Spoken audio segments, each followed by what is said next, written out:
Right, this week's topic is target markets. Now, in my opinion, my humble opinion, identifying your target market or markets is the most important thing that you can do as a business owner. Knowing exactly who you are appealing to or trying to target is so important to you hitting that sweet spot. I'm an enormous advocate of the sort of the sniper. I refer to it as the sniper rifle technique. All right, picking your target and going for them rather than the scattergun approach in terms of trying to sort of hit a lot of people and hope you hit your ideal target. A lot of, yeah, Laura, I know the inevitable what's your niche question. We'll come on to that in a second. It doesn't apply to everyone, right? So I'm going to try and be quite general with my comments today, but hopefully this will give you some help when it comes to identifying your target market. So I think there are different approaches for different sectors, right? So definitely in terms of a B2C, so business to consumer basis, you really want to try and be thrashing out your target market avatar. Now, I would absolutely try and suggest that you come up with a primary target market where the majority of your activity appeals to. And depending on what you offer, maybe you're going to come up with a secondary target market. And I'll give you a topical example. So I've taken on a new client in the last couple of weeks, and I'm not going to say exactly who they are, right? But they sell a widget where the primary target market is the sons or daughters of the secondary target market. Do you see where I'm going here? So not all products and services will just have one target. Maybe there's multiple targets, but I would say for a small business, just stay with two. That's not to say that there won't be more. All right. Like this is never going to be an exact science, but this is about where you focus your efforts. So identify a primary target, go after them, and then identify a secondary target and spend less time going after them. The third, the fourth, the fifth, the sixth, the sort of the one-offs, don't worry about them for now. Don't target them. Target your primary, target your secondary. So with a B2C, and this is general, but with a B2C business, you want to think about creating your ideal avatar. I'm doing this because it is very sort of cliched and almost annoys me as much as niching, right? But thinking about whom it is that you are targeting. So think about gender, think about age, think about their socioeconomic demographics. And if you are selling a product online, I would suggest, especially if you're using things like PPC or advertising on Facebook and socials, think about the nuances or the minutiae of your customer avatar. You know, not only where do they purchase their coffee, but what type of milk do they have in their coffee, what type of drink, you know, all that sort of fun stuff. Really dive deeply into their habits. That's the thing about marketing to people on a digital platform, is that the more information and the more nuanced you can be and specific, the more likely you are to hit your target market. Okay, so think about that if you're B2C, getting your avatar sorted out. As far as B2B is concerned, you know, think about the company profile. And again, maybe you have a primary and maybe you have a secondary. It all depends whether or not you're selling a product or a service. But you wouldn't necessarily have a personal avatar. Maybe you're looking at sort of sections of an industry. So maybe you're looking at specific types of companies. That's not to say that You know, you won't be looking for a particular person in a particular industry, but for a B2B operation, you're more likely to be looking at a business focus. Okay. And again, you can have a primary, you can have a secondary. I know that there will be other customers that come to you, but let's not focus on them for now. Oh, the numbers are going up in terms of the views. I can see. Thank you for joining us, everybody. Right. So where to start? Where to start? Now, in an ideal world where money is no object, the first place I would say that you should start is market research. Okay, doing market research and good quality market research can really sort of pay dividends. Now, there are a couple of different types of market research that you can do, and you may hear some of these terms bandied around.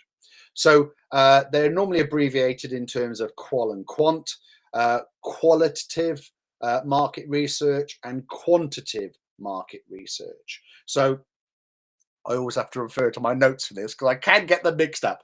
But qualitative market research is all about the numbers, the stats. Okay, so this is all done around sort of, you know, detailed surveys and really get into the nitty gritty with your qualitative market research. In terms of your quantitative, then this is all about words and meanings. This will be sort of like holding focus groups and getting people's opinions about things, which won't necessarily derive in detailed stats. Okay, so there's qualitative and quantitative market research. And then you've got sort of things like vox pops, right? Being out there on the street and just asking people for their opinion. You can, you know, do if you're selling foods, you could do like a taste test, asking people. You could do a blind taste test against maybe a market leader. But the one thing I'm going to say that I hope you take in the nature it's intended, and I've written this and I've underlined it. Please don't ask friends and family, right? Please don't ask friends and family in terms of your research, because they're always going to give you a slightly skewed opinion. Okay. You know, your mum's going to think you're the best, right? And you've got the best idea. Go out there and ask some strangers, because you're going to get a much better, more honest opinion in terms of you doing some market research, right? So in an ideal world, start off identifying your target market with some market research. If money doesn't allow, or if you want to sort of, if you're already an established business and you're trying to reevaluate your target market, then look at your current customer base. Try and do a little bit of an analysis of who your customers are. How are you keeping track of your customers? Do you have a CRM system? If you have a CRM system, then filtering those can be an easy task. But have a look, see if there are any sort of commonalities. So with my current database of clients, they come from generally they've got dirty hands, right? So they generally are from an industrial, engineering, construction, or a manufacturing background. That just seems to be who I am attracting towards me and who I seem to have the most success with. So in order for me to keep selling my best sellers, maybe they're the people that I should be trying to appeal to. And I do, right?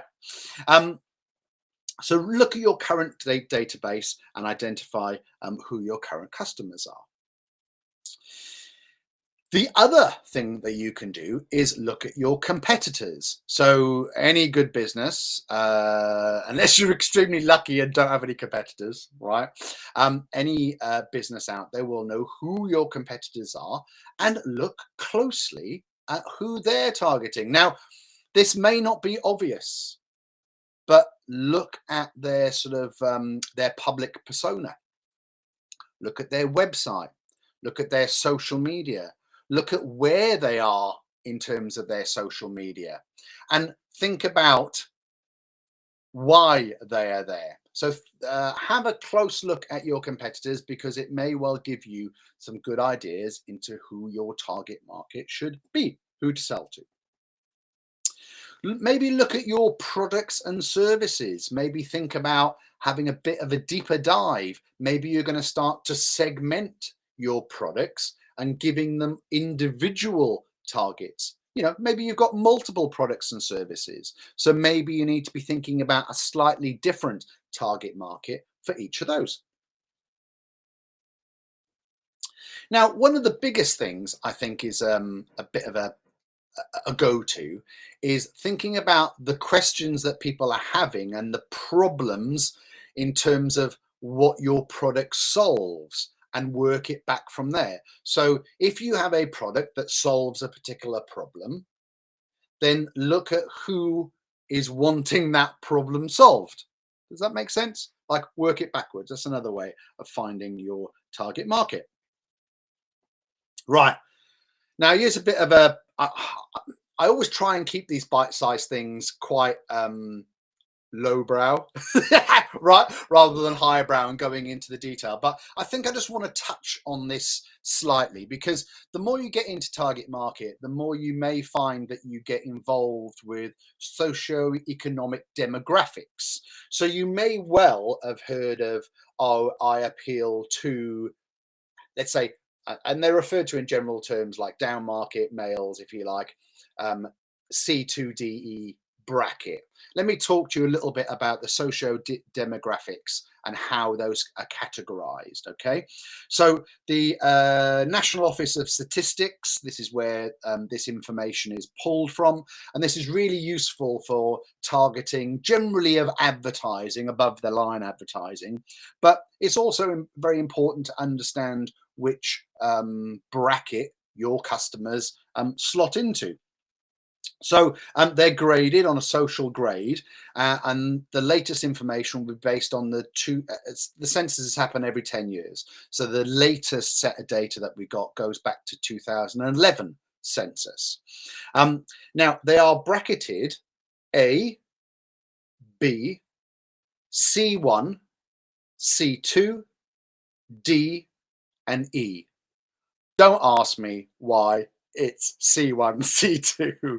Don't ask me why it didn't just go A, B, C, D, E, and F, right? But it doesn't. So it's bracketed A, B, C1, C2, D, and E. And all of these different brackets have different people within it.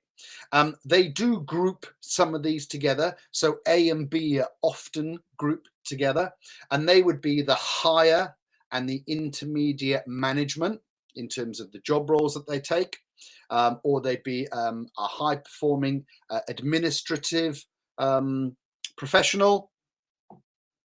Sorry, people calling me. Why are people calling me? In terms of their occupations, and they take up 22% of this overall group. Okay, so you'd think that perhaps it would be a little bit smaller than that, but these groups are quite evenly split. In terms of the C1, they'll be your supervisors, your clerical people, and your junior managers, and they take up 31% of this overall group. And this is according to the 2011 census. Then you've got the C2. Now they'll be skilled manual occupations. Then you've got D and E. They'll be semi-skilled or unskilled or unemployed, and they take up 26. So A and B take up 21%, C1 take up 31%, C2 take up 21%, and then you've got D and E that take up 26%.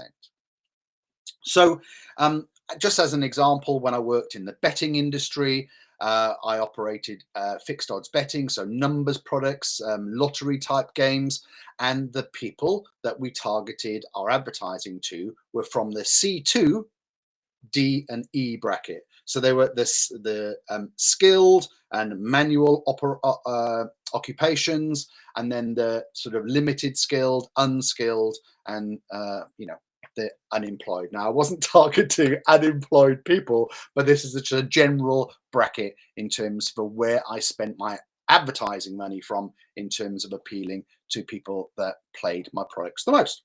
Okay. So you can dive deeper into lots of sort of data that gets pulled out of the censuses, and it goes into sort of their habits, their behaviors, the media that they consume, what papers they read, what cereal they they buy on a weekly basis. There are all sorts of other forms of breaking these things down. You've got the Acorn, you've got Mosaic, you've got Cameo, you've got a number of other sort of different ways to skin a cat and actually look at the minutiae of the detail. All right, there's lots of information out there, and the more you drill down on your target, the more accurate you can be in terms of the targeting of your marketing. There we go. That was quite heavy for me. Right, let's lighten things up again. So why don't you use some social tools? So if you're on a social network, or maybe we should start by thinking about, do you need to be on all social networks? You know, where are your target market? Now, depending on your resources, I would suggest that to most small businesses, you need to be quite targeted on the social platforms that you're active on. So think about your target market and then approach the social media that they most reside. Yeah, and focus on that one. And only when you have enough sort of time and resource do you branch out. I very rarely recommend that people are on every single social platform, because really you can't focus on any of them or make any traction on any of them. So if you are engaging on, say, Instagram, then think about the analytics, look at the analytics, look at how people are interacting with you. If you've got a website, then think about Google Analytics or some other analytical tool which will allow you to see who is interacting with you on your website. And this will all give you good ideas as to who your target market should be. The other thing is thinking about maybe using the analytics on your CRM or on your email marketing system, again, to be more specific, to be targeted.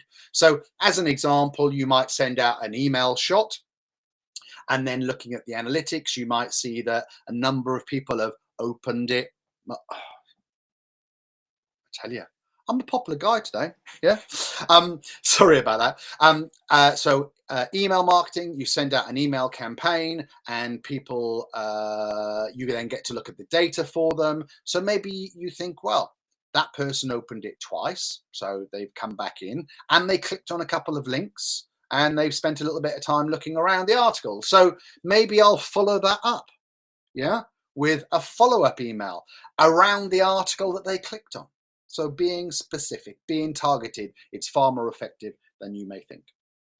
Now, close your ears, Laura, because we're about to talk about niching. Now, this is a buzzword, right? It's a little bit like brand awareness. Oh, I can see the chat's lit up straight away. I think Laura's left the chat. Oh dear. So some people will tell you that you must niche, and I'm going to say to you that that's not always true. Okay. However, identifying a clear advantage if you do have a niche is important, and then you can build your business around being the specialist in that area, especially in a crowded marketplace. Then I think that niching or specializing is important. However, don't be sucked in to excluding the larger market, if you like, by just talking to a very closed off small section of the market. So think long and hard before you decide to niche with intent. How's that? I'm going to move on, Laura.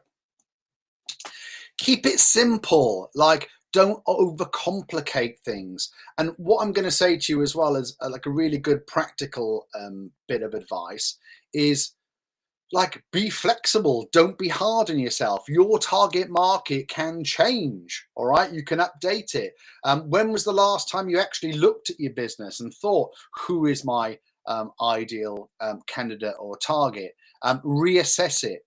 And then think about looking at your optics with a fresh pair of eyes. So have a look at your website.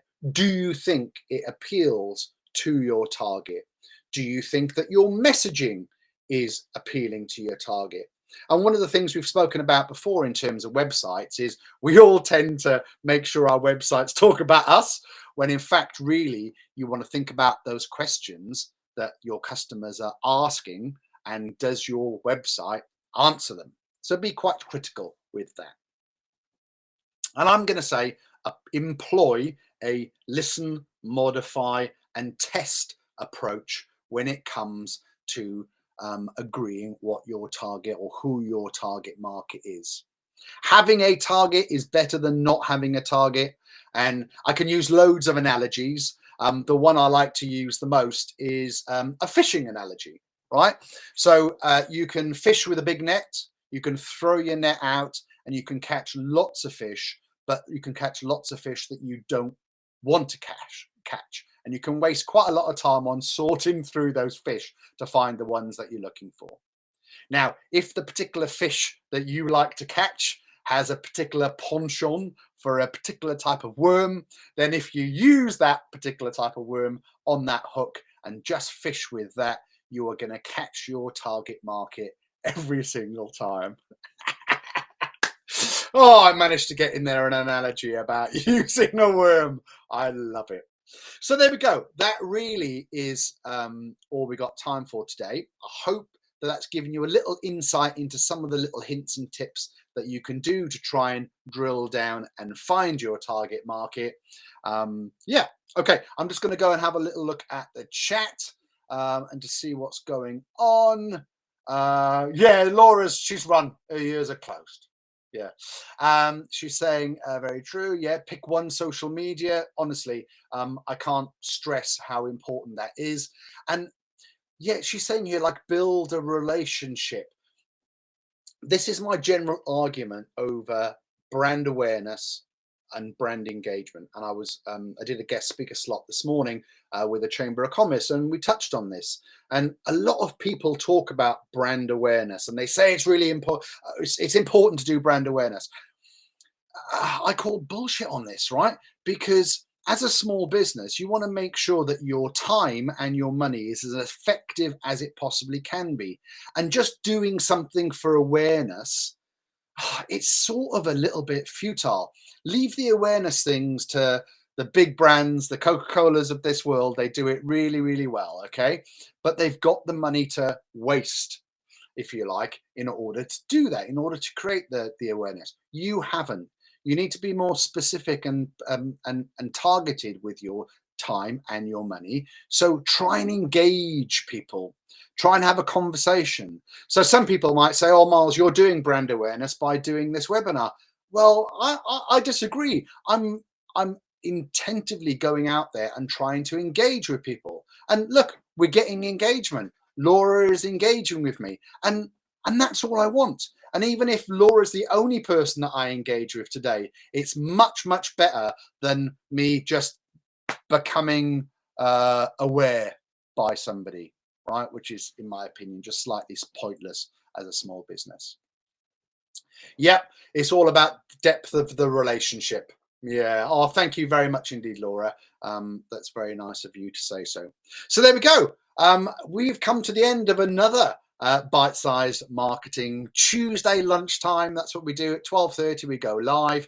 Now we've got something to look forward to coming up on the 8th of November.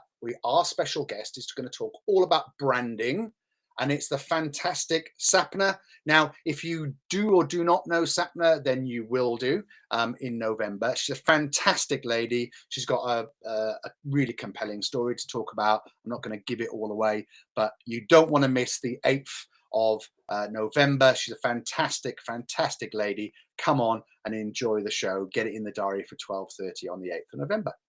So thank you very much indeed. This is me signing out. I like to keep things to 30 minutes, as you know. If you do want to get in touch, please reach out. I'm challenging you. Send me an inappropriate GIF in order to say hello on the old WhatsApp. Why don't you? We all enjoy that sort of action. All right. You have a fantastic day, everybody, and ta-ta for now.